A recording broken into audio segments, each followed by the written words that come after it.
তুলে দেন, এই জলের বালতি দুইটা নিয়ে ওই আগুনে ঢালবো, তারপরে বুঝবো আশিস বাবুর কংগ্রেস আর আমার সিপিআইএম বামফ্রন্ট।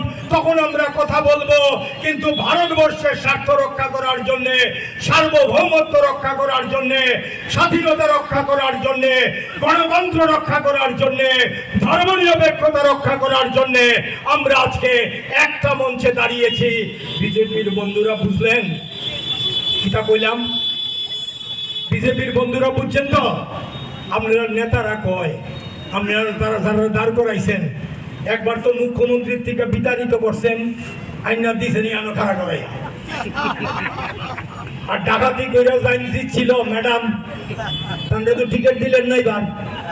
কি তো ওই বোঝানি না, আমরা পাইছে খেলনা পাইছে মানুষে কইলই আমরা মনে করুন তানরাজি ডাকইলই ঠিক। হ্যাঁ, মুখ্যমন্ত্রী 4 বছর নাই, তারপরে আবার আনছে, কেন নিল, কেনই বা আনলো? খুব কষ্ট বুঝুন, এই তো অবস্থা। কাজে আমরা এই যে এখানে জমছি, কংগ্রেস কমিউনিস্ট একখান হইছি। আমার বাবা এক সময় কংগ্রেস করত, স্বাধীনতা সংগ্রামে যখন ছিল তখন। সেই পরিবার থেকে আমি কমিউনিস্ট। বুঝলেন কথাটা? সত্যি কথা, এখানে লুকানোর তো কিছু নেই, আগেও বুঝছি কথা।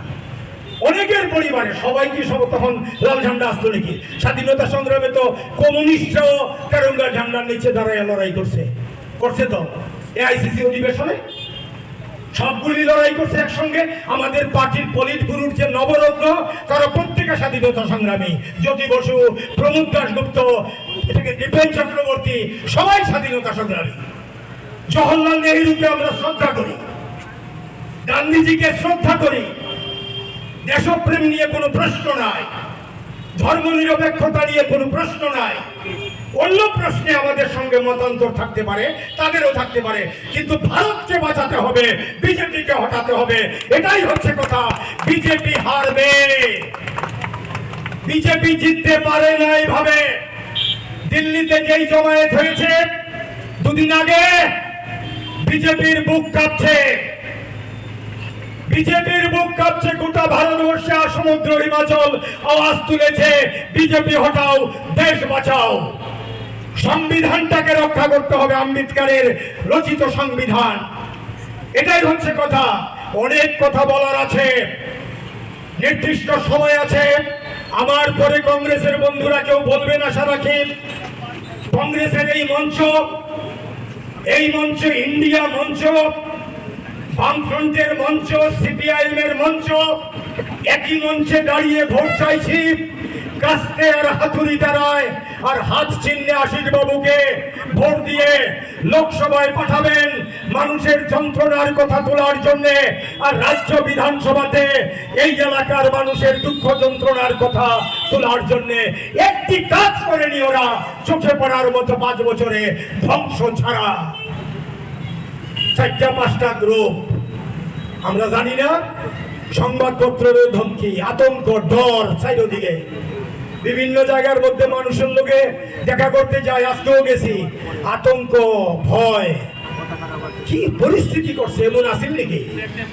বামফ্রন্টের আমলে তো আপনারা জায়গায় দাঁড়াইয়া সিপিআইএম এর বিরুদ্ধে 2 জন লোক সমালোচনা করতে পারবেন। রাত 8টা-10টা পর্যন্ত ভোট দিচ্ছে। ঘটনা আজকে অবস্থা কি?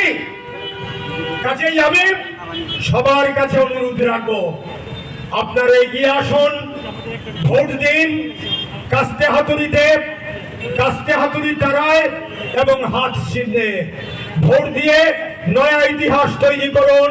ত্রিপুরা রাজ্য বিধানসভা, বলে রাখছি, দিল্লি পরিবর্তন হলে এই রাজ্যের সরকার 4 দিনও টিকবে না, এটা জেনে রাখুন।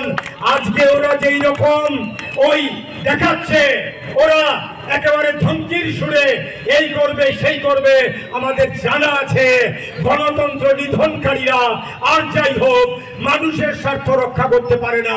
কাজে তাদের বিরুদ্ধে আপনারা রায় দেবেন, এই বিনম্র অনুরোধ আবেদন রেখে আমি আপনার